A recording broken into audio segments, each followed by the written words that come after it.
Okay, you can also quantify nouns by telling that you don't have something.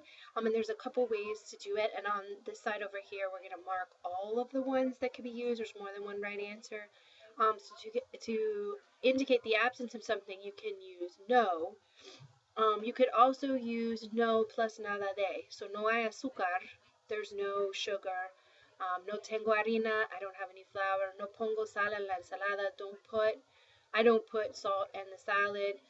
But if you wanted to make it even more intense, you could use nada de en la nevera or in the refrigerator. No hay nada de leche. There's no milk in the refrigerator. Esta receta no lleva nada de aceite. So this recipe doesn't have any or include any oil. No pongo nada de sal en la ensalada. I don't put any salt in the salad. If the noun has been mentioned previously, we can use the word nada in place of the noun. So tomas café por la noche, instead of saying no tomo café or nada de café, you could just say no tomo nada, and that's a sufficient answer. Do you have coffee at night? No, I don't have anything. When the noun is something that can be counted, you can use, so when you want it, you can use ninguno, ninguna to say that you don't have something. So, no tengo ningún plátano. I don't have any bananas. No tengo ninguna manzana. There aren't any apples. Or no hay ninguna manzana. There aren't any apples. And essentially what you're doing is you're using ninguno as an adjective here. When you use it that way, you're going to use ningun for the masculine, ninguna for the feminine, and you're always going to take your noun and stick it in its singular form. Because even though it translates, I don't have any bananas, that's how we would say it. You want to think of it as, I don't have not even one banana.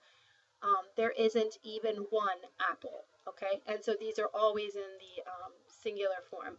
However, if you want to use, so these are them being used as adjectives. You could also use them as pronouns and replace the banana and the apple altogether. So if someone says, do you have a lot of bananas?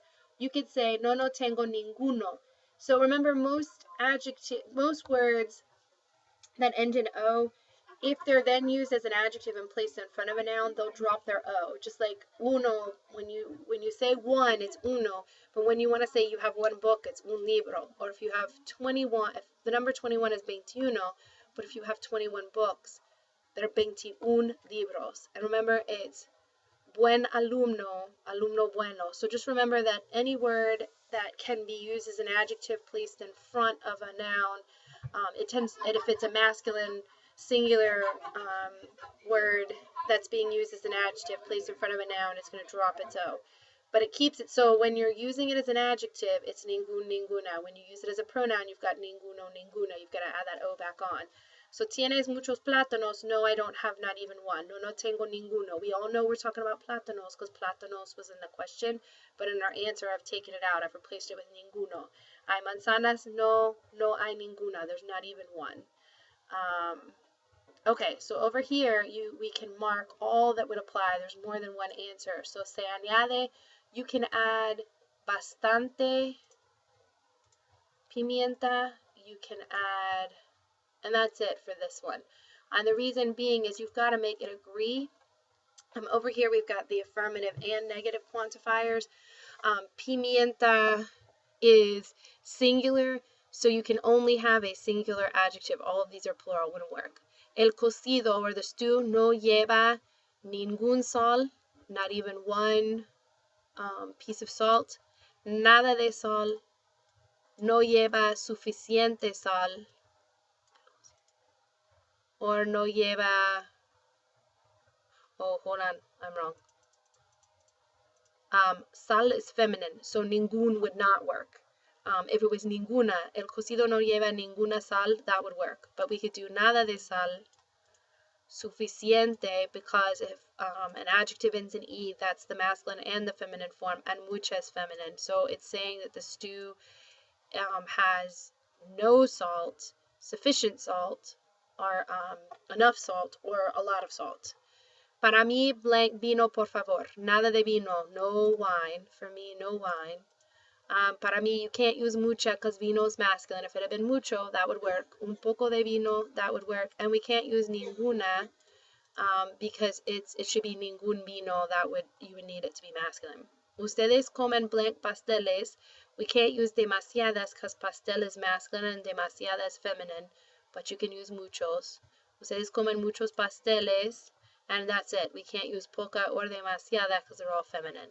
Se cocina con un poco de azúcar, a little bit of sugar. Sugar's masculine, it's el azúcar, so we can't use demasiada. Suficiente, with enough sugar. And se cocina con, we can't use ninguna or demasiada because they're feminine and azúcar's masculine. El plato no lleva blank aceite. Aceite is masculine, so nada de aceite. It doesn't have any oil. No lleva suficiente aceite. It's masculine, so those are the only two choices. And 2 kilos de arroz no es, arroz is masculine, so we can't use demasiada. No es mucho arroz. No es poco. It's not a lot of rice. It's not a little, depending on the situation. That might work for this. At my house, that would be a lot because we're talking about a pound, I think, of rice. So, and demasiado. So you could say, what? It's not too much rice. It's not too little rice. It's not enough rice. So those are the answers that would work.